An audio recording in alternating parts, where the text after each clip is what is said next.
Olá, nós vamos dar início agora a mais um debate do Le Monde Diplomatique Brasil em parceria com a TV PUC. Vai ser tratado o tema da formação para a cidadania. Por que ele é importante discutir hoje? Nós estamos vendo uma situação conturbada politicamente, nós estamos vendo muito conflito e nós estamos vendo, vamos dizer assim, a defesa de direitos, os direitos de cidadania, os direitos sociais, né, sem uma grande capacidade de pressão da parte da população para defendê-los.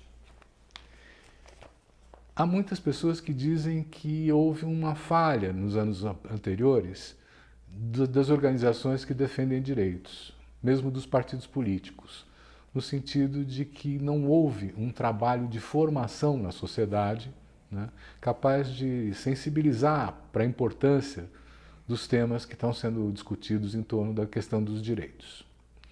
Então hoje nós estamos trazendo aqui 3 das experiências mais importantes de formação para a cidadania, né, para que a gente possa aprofundar um pouco a compreensão de que iniciativas são essas e o que é, afinal, formação para a cidadania. Nós contamos aqui com a presença da Nathalie, que é coordenadora nacional do Levante Popular da Juventude, com o Fábio Thomas, que é coordenador no MST da Escola Florestan Fernandes e dos processos de formação, não só na escola, em outros lugares, né? E nós contamos aqui também com o Maurício Jorge Piragino, o Xixo, né? Diretor da Escola de Governo, uma iniciativa muito importante também, que já tem bastante tempo e pode contar uma história que merece ser ouvida. Vamos dar início então ao nosso debate. O tema é esse: o que é formação para a cidadania e como que nós vamos fazer, como é que nós fazemos isso, né? E eu queria pedir ao Fábio, que é o coordenador do MST na área de formação, né, que nos apresentasse um pouco o que é a formação para o MST, como é que vocês começaram a fazer isso, por que isso é importante? Bom, primeiramente, Silvio, agradecer aí o convite e parabenizar a iniciativa, né, essa experiência do Le Monde, com essa parceria com a TV PUC, trazer esses debates que são bastante pertinentes, né, são importantes e são formativos também, né?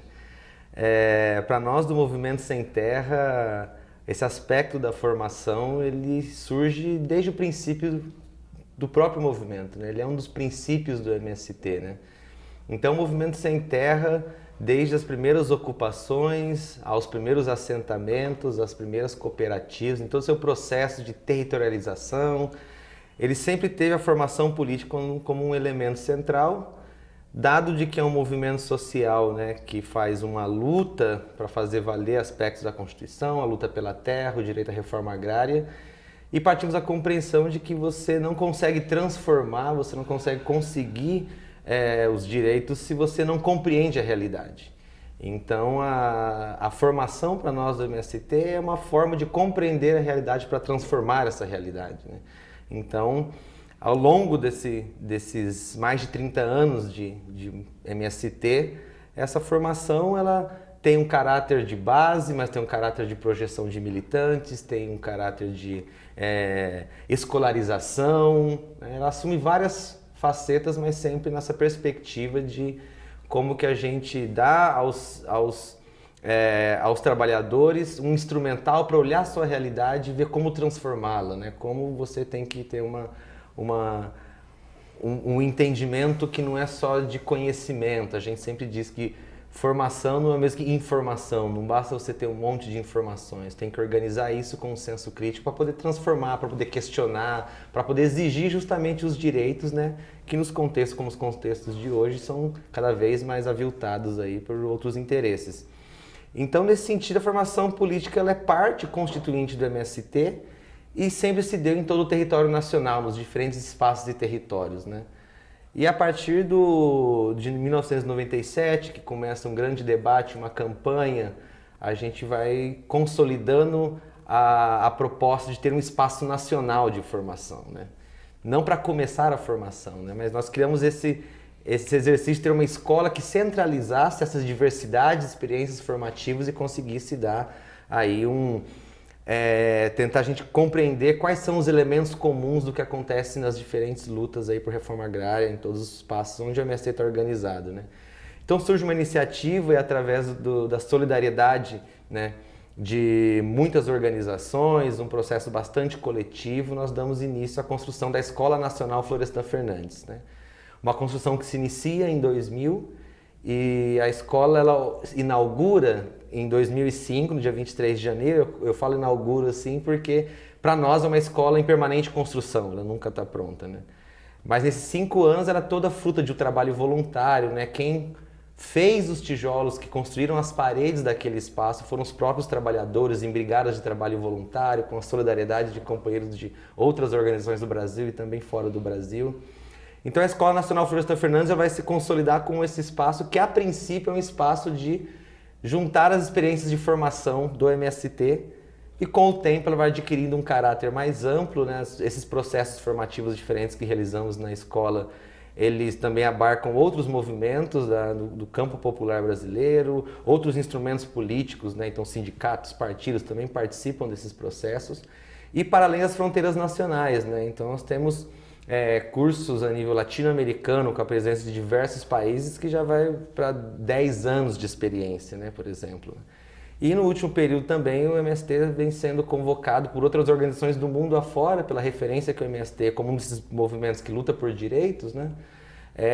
Também aí começamos processos formativos nos últimos 3 anos e aí contamos com a presença de companheiros e companheiras do continente africano, da Europa, da Ásia, né? Então, para nós esse exercício da formação política, ele também é um exercício que cria relações, que cria conexões, que cria relações entre diferentes organizações, é um bom espaço de articulação política, entender as pautas comuns, né? Então a formação política não é só para nós mesmos, mas uma formação política a gente tenta criar espaços de diálogo, ver elementos comuns da realidade para atuar de forma comum, né, na luta por direitos e pela transformação social. Fábio, eu fico pensando assim, que o nosso telespectador, a nossa telespectadora, deve estar perguntando assim, o que é essa coisa de formação política, hein? Você quer explicar para a gente com algum exemplo mais concreto? Bom, formação política, né, nessa perspectiva de ter um estudo para compreender a realidade e transformá-la, né, ela assume diversas modalidades, né? Então, nós no MST acreditamos que os cursos são uma das modalidades formativas. Então, na Escola Nacional Florestan Fernandes, por exemplo, fazemos cursos para diferentes públicos, diferentes perfis, cursos mais longos, intensivos, cursos curtos de acordo com a possibilidade, né, dos trabalhadores que ali estão, mas a gente sempre diz que formação não é só curso, curso não é só aula, e aula não é só exposição, né? Então a gente vai compreender no processo formativo com uma série de dimensões que formam consciência, né? No nosso caso, uma consciência crítica pela transformação social, a luta por direitos. Então, para nós, um elemento formativo por excelência é a própria luta política, a luta pela terra, né? A luta de denúncia do latifúndio, da ilegalidade, de como o latifúndio se estrutura no nosso país. Isso é formativo também, né? Mas para nós a formação não pode ser algo que a gente não acredita que ela é espontânea. Ela tem que ser direcionada, ela tem que ser organizada, né? E por isso que dessa nossa experiência a gente fala na Escola Nacional Florestan Fernandes o enfoque em cursos, né?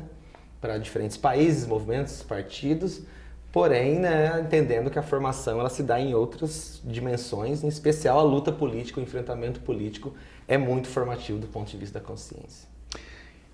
E o MST faz formação só na Escola Florestan Fernandes ou... O MST faz formação desde o princípio, né? Então, a gente quando ocupa um latifúndio para denunciar que não cumpre a função social da terra, né? A gente sempre diz, né? As primeiras coisas que a gente constrói num acampamento novo é a cozinha coletiva e a escola, né? Então, a formação ela começa no processo de alfabetização daqueles que não foram alfabetizados na base, mas já no acampamento, no barraco de lona, já começa o processo de entender aquela realidade, entender a luta pela terra, quais são os direitos que nós temos na luta pela terra, como fazer de forma coletiva. Então, lá no acampamento, o processo formativo está se dando. Quando a gente conquista uma terra e se transforma num assentamento, onde o aspecto da produção também continua a formação feita lá para organizar as cooperativas, organizar uma produção agroecológica, organizar a forma de comercialização, né? Ou seja, ela se dá em todos, a formação se dá em todos os espaços do MST. Nas nossas reuniões, toda reunião do MST, das nossas instâncias, tem um momento que é de estudo e formação e debate, para depois ir para o prático, encaminhar as coisas, dividir as tarefas, né? Então ela se dá em todos os níveis, porque para nós a formação ela é massiva, ela tem que ser massiva, ela tem que ser sistemática, ela tem que gerar síntese, tem que gerar alguma coisa, ela tem que ser acessível a todos. E a Escola Nacional Florestan Fernandes não comporta, né, que todos os sem terras do Brasil tenham que ir ali para poder fazer formação, né? Então, um movimento que tem 1,5 milhão de pessoas organizadas, todo o território nacional, né, um espaço como aquele não comporta. Então, alguns dos processos formativos passam pela Escola Nacional do MST, mas a maioria absoluta dos processos formativos do MST se dão nos estados, nas regiões, nos acampamentos e nos assentamentos de forma cotidiana, né? Parte aí da vida de como organizamos nosso movimento. Só uma curiosidade, vocês conseguiram erradicar o analfabetismo dentro do MST? A gente tem esse projeto de garantir que nos nossos territórios ele seja erradicado. Então, quando ocupamos uma nova fazenda, com umas novas famílias se somando, a gente vai fazendo isso até completar, né? Então, não está erradicado porque o MST está permanentemente se expandindo, né? Mas a ação de alfabetização, inclusive do ponto de vista da alfabetização, né, que é um dos elementos da formação política, né, que nós fizemos iniciativas usando o método Sim Eu Posso, né? Então fizemos uma grande, né, mobilização, o movimento sem terra se colocando para fazer a alfabetização nas periferias, né? Antigamente, quer dizer, não muito antigamente, mas é mais para trás, era utilizado o método Paulo Freire para fazer esse tipo de alfabetização, né?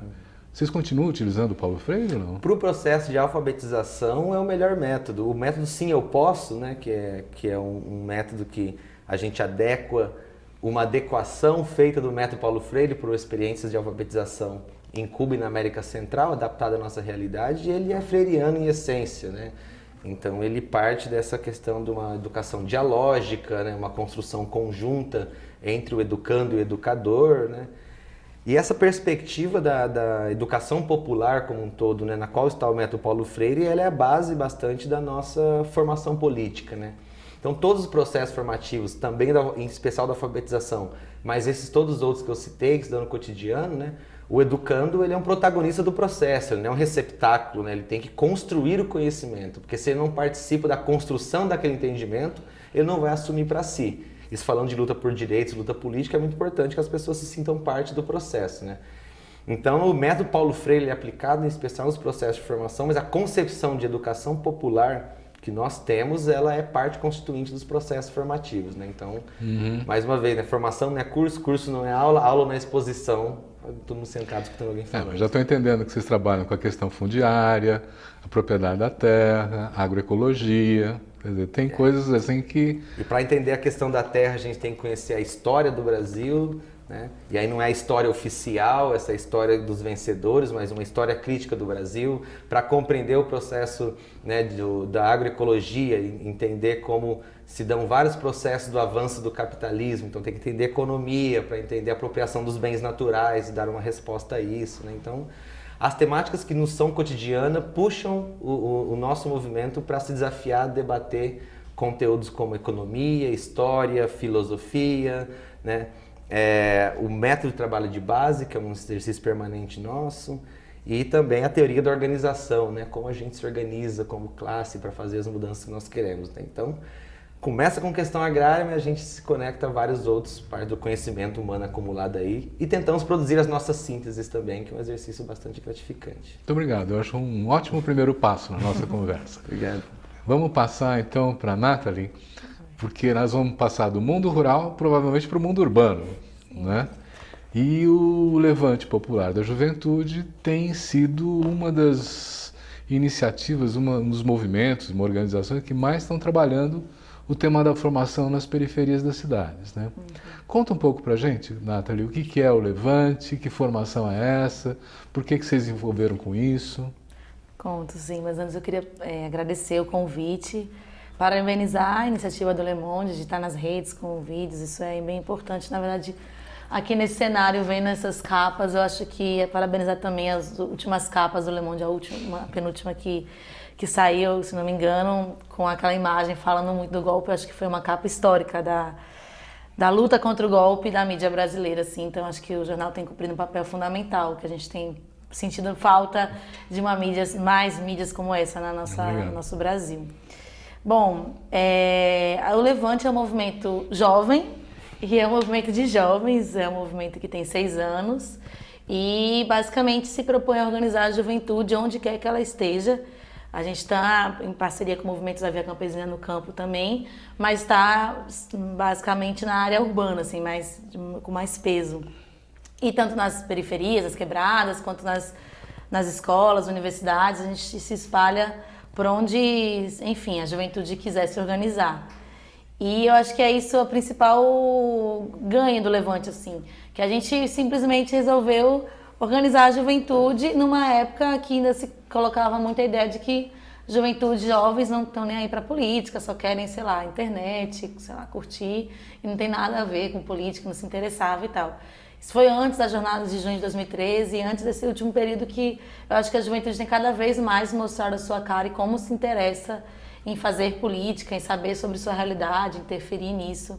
Então a gente busca de diversas formas organizar esses jovens. Então a gente usa o teatro, usa a música, usa o grafite, o hip hop, usa o diálogo, a conversa, enfim, qualquer forma que a gente consiga encontrar para discutir, fazer formação e partir para ação, né? Porque também é muito nessa linha que o Fábio estava colocando, a ação faz a organização e também faz a formação, assim. Então, não tem como a gente fazer a formação só lendo, só discutindo. A gente faz a partir da nossa vivência e a partir de uma prática que a gente vai construindo.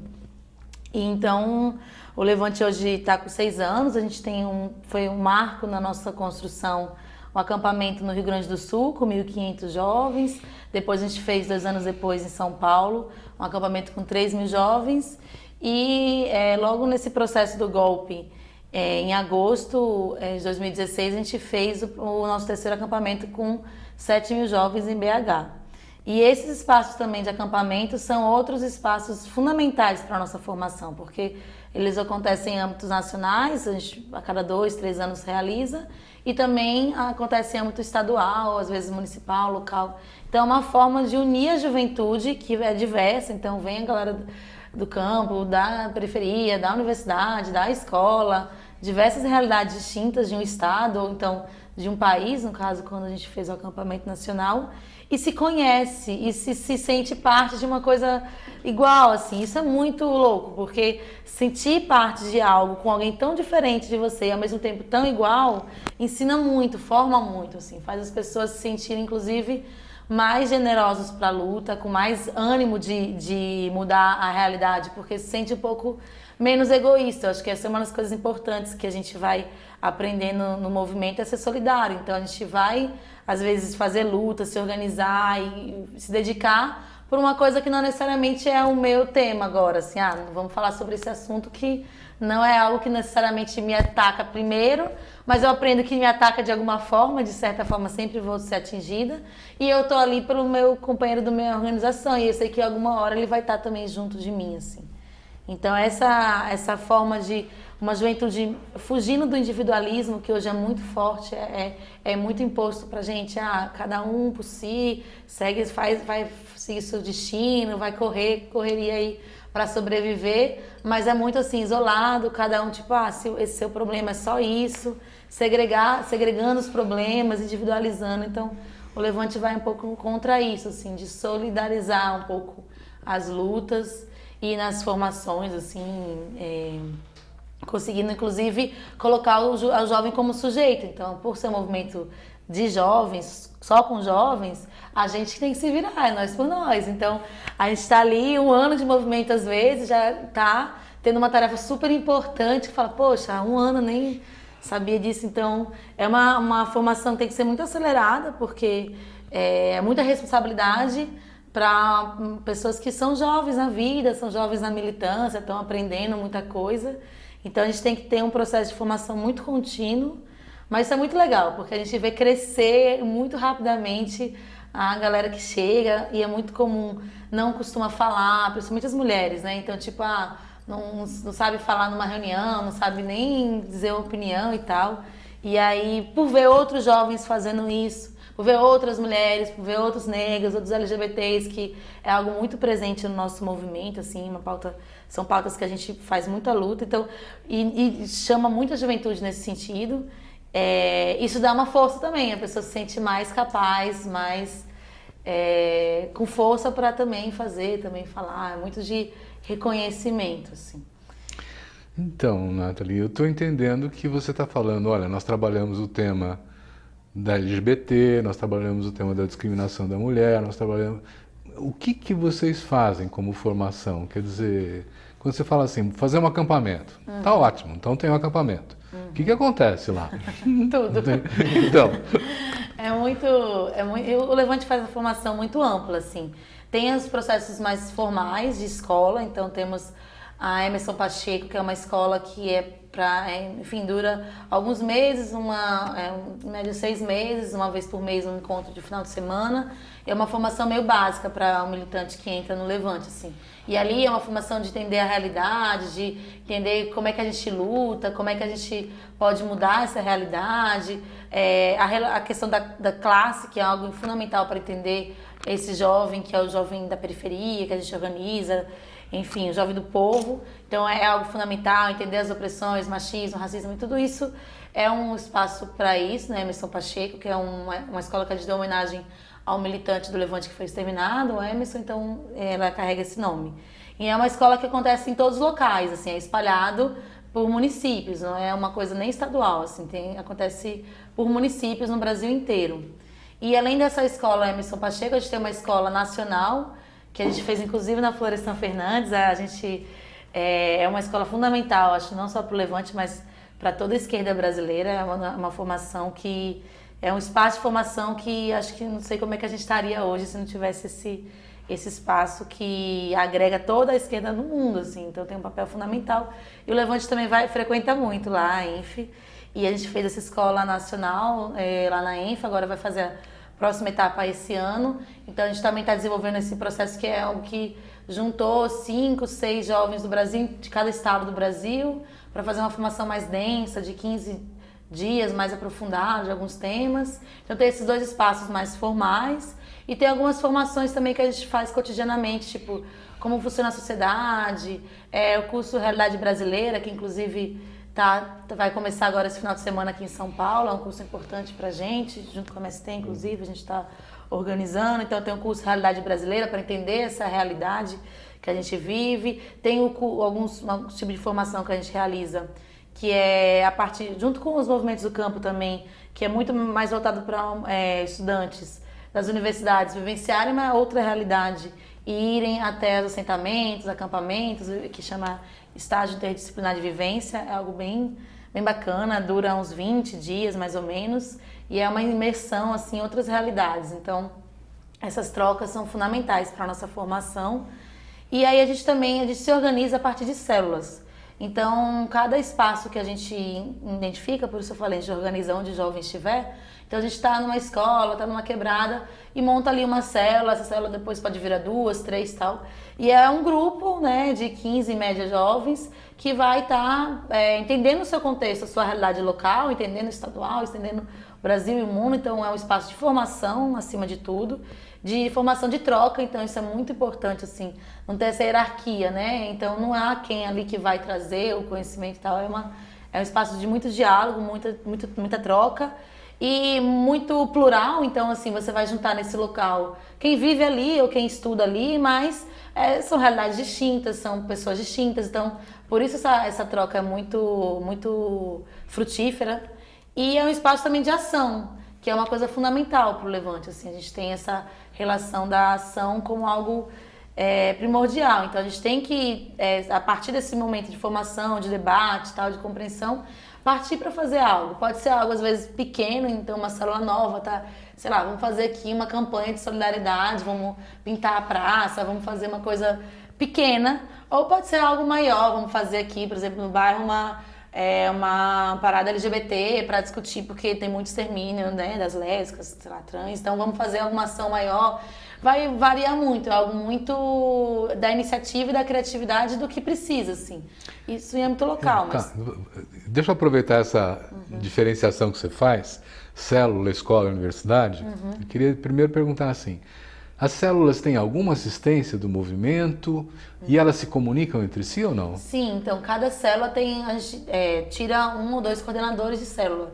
Então cada coordenador de célula vai ter a tarefa de ter reuniões periódicas, uma vez por mês, depende do tamanho, assim, às vezes tem centenas de células, então a gente não vai ter controle, às vezes tem tipo 2 células num lugar mais novinho, então é mais fácil às vezes, mais difícil, vai depender da dinâmica do estado, assim. Mas a ideia é que esses coordenadores, eles vão ter essa função de dialogar em si, fazer, é uma ideia um pouco de um corpo humano, assim, do corpo, né, as células fazem a vida e fazem se movimentar. Mas tem que ter uma estrutura que segura isso, assim, tipo um corpo, um osso, assim. Então, esses coordenadores vão ter nessas funções de fazer esse diálogo, de conectar a pauta local com a pauta estadual, com a pauta nacional, de não ficar... Uma célula não pode ser uma ilha, a gente brinca, ela tem que estar relacionada com tudo que está acontecendo e se comunicando. Então, se tem uma luta no campo, a célula, às vezes, da quebrada vai, a célula do campo vai para a universidade, e isso não fica fechadas em seus espaços, assim. Então elas se comunicam bastante e aí tem a tarefa da formação, então cada célula tem o responsável pela formação da célula, então é a pessoa que vai ser o responsável de tal assunto, convidar alguém para ir, pensar o texto, enfim, pensar como vai ser essa formação. Tem o responsável da agitação e propaganda, que é o responsável de pensar um pouco mais as ações, que é como a gente luta, da comunicação, que é algo fundamental para a gente está aí sempre na batalha, na comunicação, assim, na guerrilha comunicacional. E tem responsável pelos setores, setor de mulheres, setores LGBT, negras e negros. Então tem esses responsáveis, cada um vai pegando tarefa, que é uma outra coisa do método da nossa formação fundamental, assim. Ninguém aprende só sentado, ouvindo e tal. Tem que pegar a mão na massa, ir lá e fazer, porque só fazendo e sentindo responsável que aprende. Então, às vezes é muito comum, eu não sei. Às vezes a gente tem relatoria em reunião e tal, eu não sei relatar uma reunião, não sei coordenar, não sei fazer a agitação propaganda, comunicação. Uma coisa muito legal é isso, da comunicação, inclusive, já que a gente está aqui nesse espaço. É muito comum que a nossa juventude pegue a tarefa da comunicação, isso inclusive faça eles pensarem em fazer curso de comunicação depois. Porque é uma coisa que tem um curso ali muito ligado, então a galera não sabia fazer comunicação, não sabia tirar foto, não sabia nem mexer no Facebook, só o seu, né? Aí fica responsável pela página do Levante no município, tem que tirar foto dos atos, depois já está aprendendo, tem cursos de comunicação, tem cursos nacionais, cursos estaduais, então é um espaço também de aprender técnicas, aprender os nossos conceitos, as concepções, mas técnicas também de teatro, de dança, de música, de comunicação também.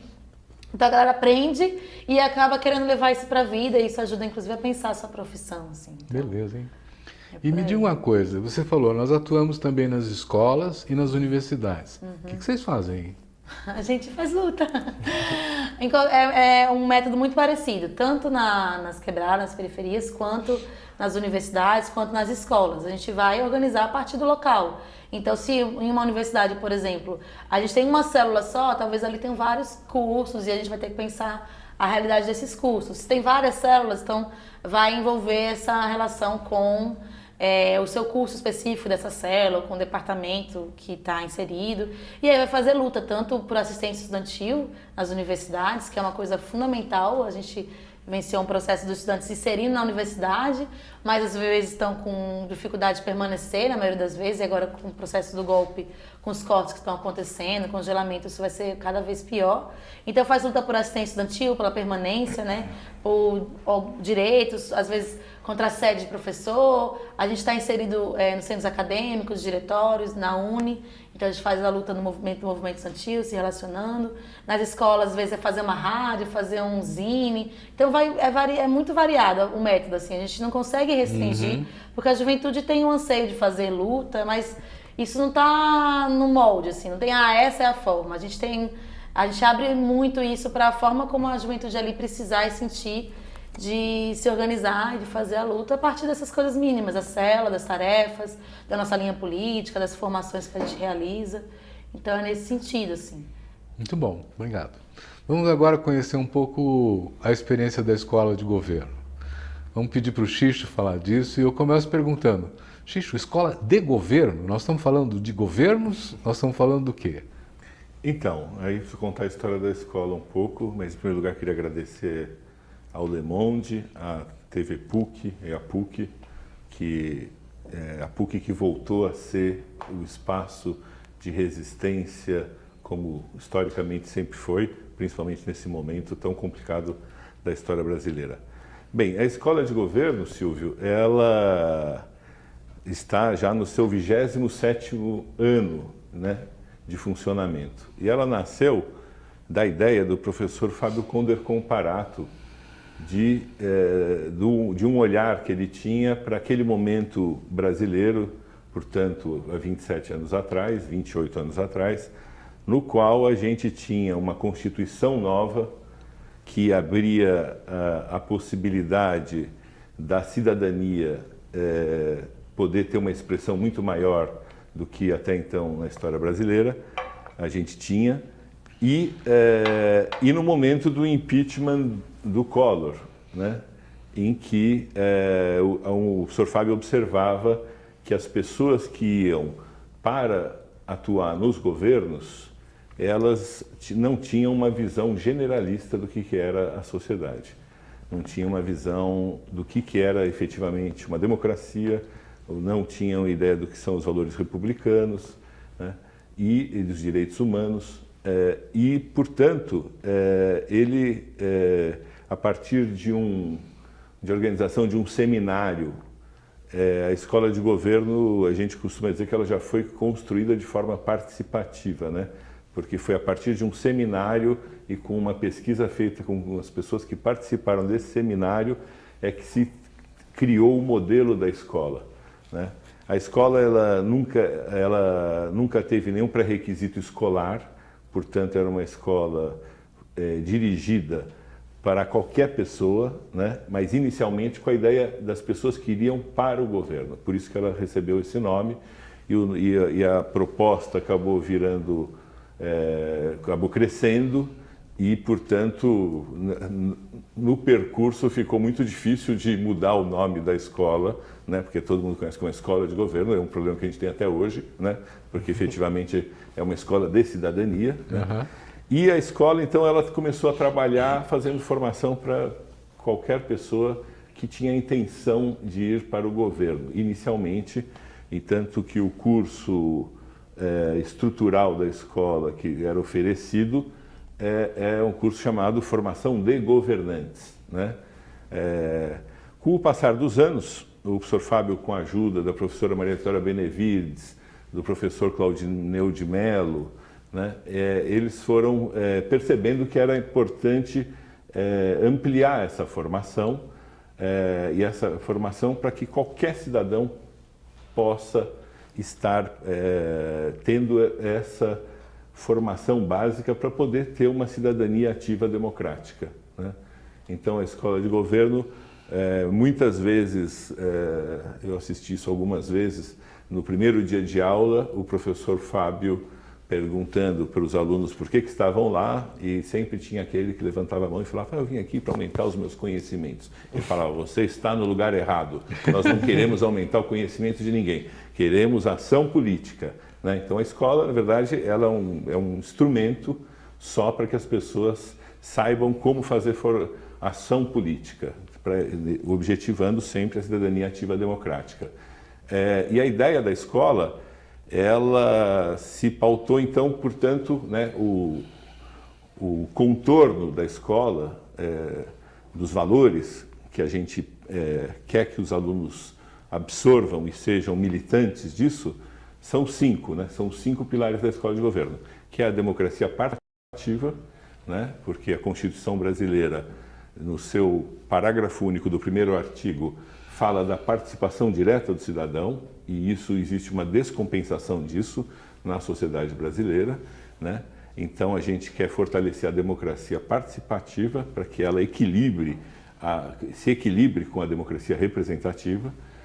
A gente quer que as pessoas tenham valores republicanos, né? Porque nessa terra ainda é um nome fantasia, se nós chamarmos República Federativa do Brasil, porque na verdade a gente guarda, acho que ainda muito fortemente um DNA monarquista, né? Tanto que a gente vê os eleitos, quando chegam nos executivos, agem como verdadeiros monarcas, né? Que eu possa mudar o nome das coisas, eu posso fazer o que eu quiser, né? Como se fosse um monarca. A Escola de Governo trabalha na defesa incondicional dos direitos humanos, né?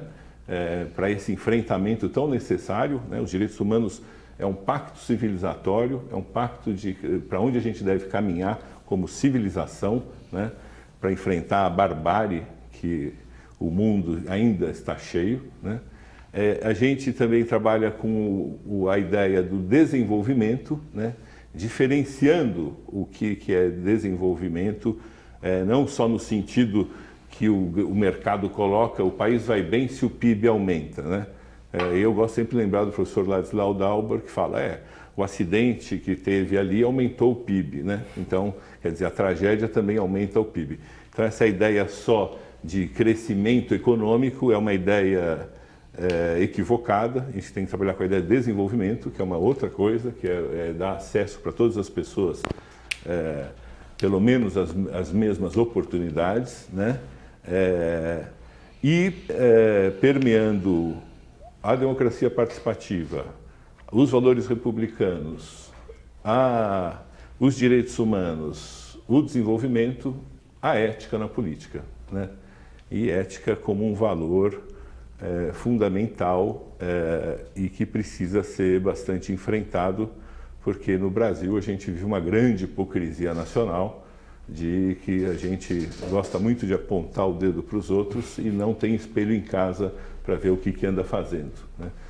Então, assim, a escola se estabeleceu sobre esses pilares, fez essas formações desde então, e a gente trabalha com um método que o professor Fábio trouxe do tempo dele de juventude católica, que é o método Ver, Julgar e Agir, né? Que é ver a realidade, saber onde que estão, como que está sendo criada essa realidade e ter uma ação em cima disso, né? Então, por isso que a gente trabalha nessa formação.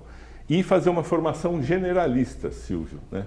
E aí, eu ouvindo os dois, me dá uma alegria enorme, né? Porque a gente vê que há esperança ainda, né? Eu falo isso porque quando a Escola de Governo foi criada, era um momento de muita esperança no Brasil. Quantas pessoas estavam muito animadas saindo de um processo de uma ditadura empresarial militar, que estávamos com uma Constituição nova que favorecia a cidadania, e as pessoas estavam cheias de esperança, né? Muito diferente do momento atual que a gente vive, que é um momento de desesperança, quando a gente vê o fascismo ascendendo no Brasil de uma forma muito forte e no mundo também, né? Então, a gente, para citar o professor Fábio Conder Comparato também, a nossa ideia é que os alunos da Escola de Governo saíssem com a capacidade de entender o funcionamento da floresta, não somente ser especialista numa árvore, né? Então, a escola foi se modificando com o passar dos anos também, mudando o seu currículo, cada vez foi dirigindo-se para fazer o enfrentamento do sistema que nós vivemos, portanto, o enfrentamento ao capitalismo, porque a gente observa que muitas pessoas iludidas acham que o capitalismo vai dar conta da questão ecológica. Não vai, o capitalismo vai destruir o planeta, vem destruindo e vai continuar destruindo, né? Da mesma forma que a questão da cidadania, né? A gente não pode, como é que a gente pode ter uma nação, ter planejamento num sistema que não permite ter nenhuma regulação para que a gente possa ter um planejamento, né? E assim por diante, né? Então a gente veio fazendo essa formação. A gente usou muito o esquema de sala de aula, de aulas mesmo, mas a aula sempre com um espaço reservado para o debate, né? Isso era uma condição, né? Um pedido para todos os que ministraram aula na Escola de Governo, que você fale as 2 horas de aula, você fale 1 hora e pouco, e o resto é o debate, que é tão importante quanto, ou até mais importante do que o conteúdo que foi passado naquele dia, né? E com o passar dos anos a gente foi incrementando com algumas coisas, né? Com algumas atividades conexas, né? Complementares. Por exemplo, fazendo visitas de campo, né? Inclusive visitamos a Escola Florestan Fernandes uma vez, ou fazendo visitas de campo porque é muito difícil conhecer alguém que conheça, por exemplo, toda a realidade da cidade de São Paulo. A cidade de São Paulo é um mundo, nós somos um país, né? Com 32 realidades diferentes. Se a gente falar de subprefeitura, que o monarca atual acha que pode mudar de nome para prefeitura regional, né? Contrariando a lei orgânica do município. Então, assim, a gente tem essas experiências, né, das pessoas poderem quebrar. Na verdade, tem uma expressão comum que se fala, né? Aquela pessoa precisa de um banho de loja. A gente costumava dar banhos de realidade na escola de governo. Então, venha conhecer essa realidade. A gente fez isso com ocupações por moradia, conhecendo realidades diversas, né, da cidade de São Paulo, e também complementando com, por exemplo, com outras atividades, né, com o debate de um filme, de uma peça de teatro, podendo trazer os atores, no caso da peça, ou o diretor do filme, para fazer o debate, né, sempre temas contemporâneos importantes. E também o que a gente não pode deixar nunca também à parte é a questão da leitura, né? Estimulando para que as pessoas possam ler. Tem lá um hall de por volta de 10 livros que, se você ler, você vai entender um pouco mais da realidade brasileira, né? Talvez hoje a gente tenha até um pouco mais do que... Quer dizer, tem muito mais do que 10, mas... Então a gente sempre trabalhava um desses livros com os alunos e fazendo uma discussão ou com o próprio autor ou com alguém que conheça aquele tema, né? E a gente foi se modificando também, né? Então estamos nessa caminhada e enfrentando a dificuldade de ter financiamento para a formação política, né? Problema geral, né? Todos nós. Não, eu acho que foi ótimo essa primeira rodada, assim, de dar uma situada em que cada um faz. E eu queria colocar uma pergunta para vocês que tem que ver com o momento que nós estamos vivendo, né?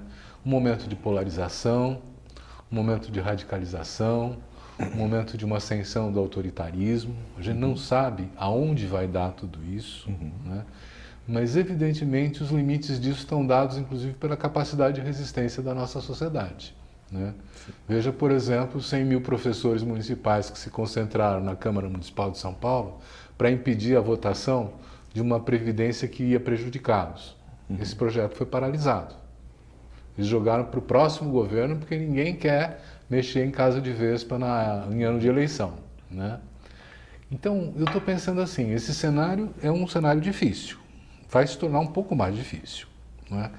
E o trabalho de vocês é central no sentido de ir construindo o protagonismo da cidadania nessas disputas. Como é que vocês estão vendo? O que vocês estão achando que tem que mudar no trabalho de vocês, olhando esse futuro? Ou não vai mudar nada? Vai continuar fazendo a mesma coisa? Quem começa? Deixei solto. Fernando. Uma coisa que a gente tem discutido muito sobre essa nova conjuntura é a questão da segurança. Para começar, assim, a gente viu matarem Marielle, né? Mataram uma vereadora, então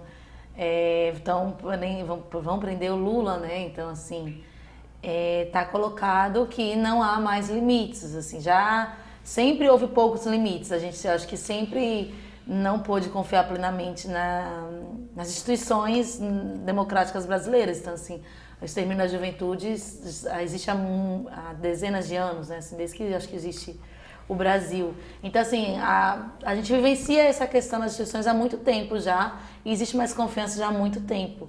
Mas agora a gente está num processo onde está tudo muito mais perigoso e todos os limites estão sendo quebrados, assim, né? Todas as mínimas instituições e mínimas garantias que a gente poderia ter. Então, a gente tem tentado cuidar muito da questão da segurança para o próximo período, não deixar de fazer ações, a gente tem que estar buscando reagir de alguma forma. Então, nós, a gente tem o Levante tem uma ideia muito forte da agitação e propaganda de construir ações que, às vezes, de forma criativa, dialogue com a população. Então, por exemplo, a gente jogou os dólares no Cunha para dialogar com o que estava acontecendo, né, com o que ele representava, com o processo de corrupção que ele estava colocado, cheio de provas e nada estava acontecendo. Jogou glitter no Bolsonaro também para dizer para ele que a gente quer brilhar, ele deixe de ser essa figura que ele é e, enfim, atacar um pouco, mas de uma forma criativa. Então, assim, acho que vai ser necessário a gente conseguir dialogar mais com essas questões da criatividade. Vai ser necessário a gente ter mais segurança para a gente poder agir. Acho que não é um momento de se frear, ao contrário, é um momento de muita reação. Agora vai ser necessário dar o sangue e o suor para esse período, que vai ser um período de muita luta, assim. E vai ser preciso de muita gente na rua. Acho que é o momento que a gente vai ter cada vez mais que se dedicar ao máximo. Assim, acho que pra gente, não sei, jovens que olharam, estudaram o processo da ditadura militar, aprenderam na escola de alguma forma ali o que aconteceu de verdade, não o que eles estavam querendo fingir que aconteceu, mas quando a gente aprende um pouco esse processo e se questiona o que a gente faria naquele período, né?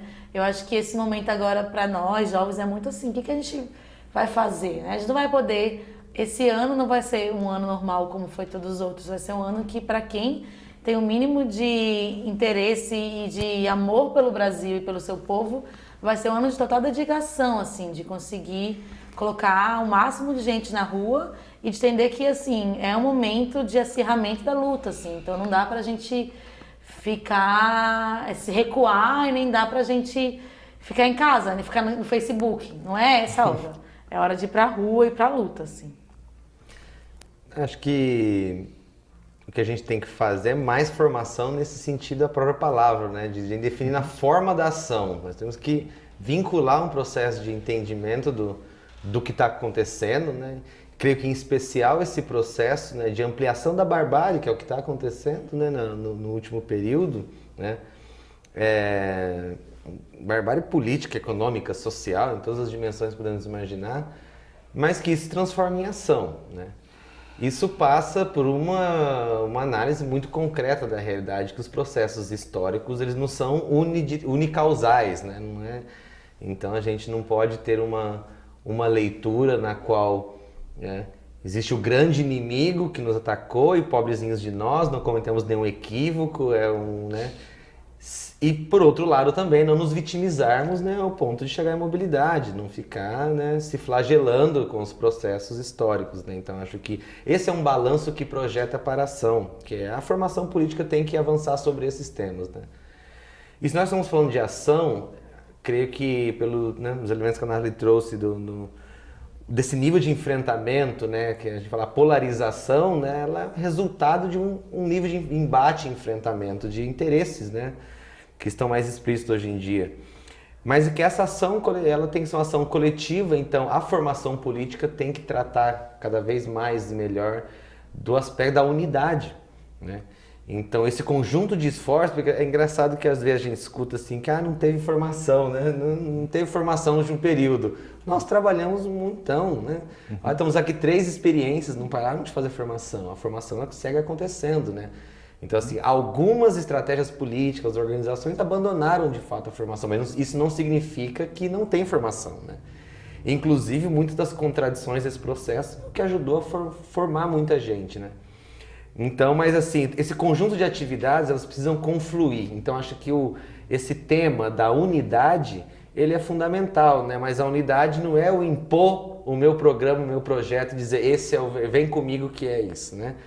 Então, a gente no MST sempre fala, a gente faz formação não é para o povo vir para o MST não, né? Para a gente conseguir construir nas organizações a sua luta, né? Então, acho que esse tema da unidade, porque esses esforços ficando separados, né?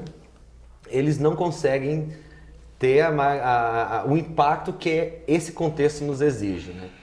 Agora, a construção da unidade é a construção da unidade na diversidade. Então, o conjunto de lutas que que nós temos, né, dado nesse contexto nosso, é muito mais amplo do que esses instrumentos clássicos, partidos, sindicato, movimento social, estão acostumados, de certa forma. Né? Então, acho que é a experiência do Levante que a Nathalie traz, né, essa ideia de, né, ver a floresta e não as árvores. Né? Então, como que essas lutas específicas, particulares, que parecem que não tem nada a ver, que é uma coisa aí de uma célula de 15 jovens, né?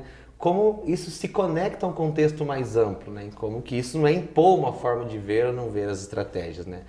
Então, além de um inimigo, claro, avançar na unidade é avançar do ponto de vista, nós queremos combater essa barbárie, queremos combater, né, o que fizeram com a concepção de democracia, o desuso da palavra na boca de certas pessoas, né?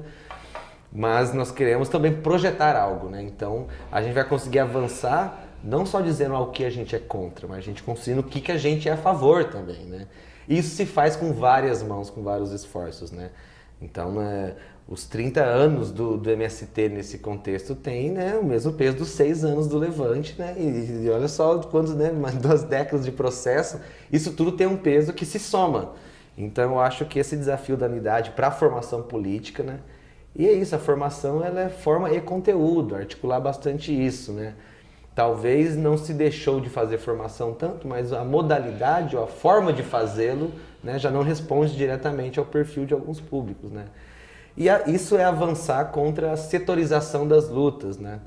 Então a gente vive um momento, né, de confusão ideológica tão grande, e isso é exagerado pelos processos aí, né, da barbárie ampliada em que vivemos hoje em dia, né, de uma fragmentação de que, né, a luta, né, contra o genocídio da juventude negra é uma questão só dos jovens negros. Né?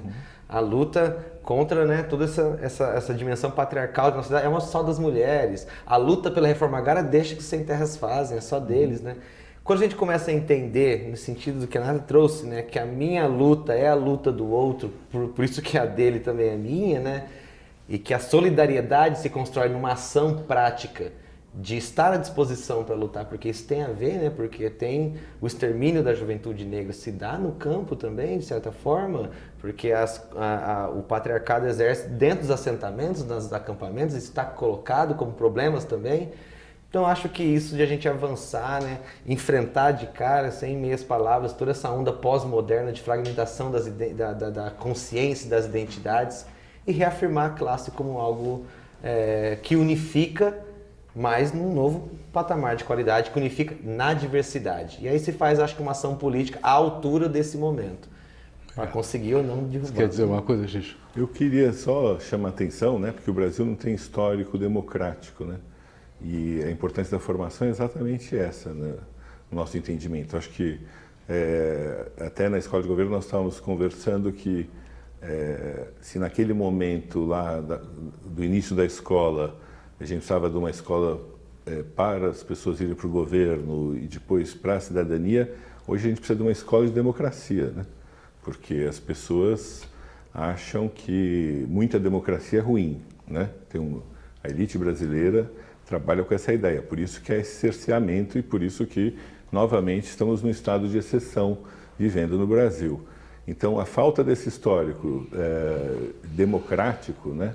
Porque se a gente somar quais são os períodos democráticos do Brasil, talvez de 46 a 64, 88 a 2016, né? Talvez nada, porque antes as mulheres não votavam, então que democracia era essa? Não dá 50 Não dá 50 anos. Então, a formação é fundamental para que a gente possa, que as pessoas entendam realmente e tenham o valor democrático nos seus corações e mentes. Né? É muito importante que a gente tenha essa perspectiva.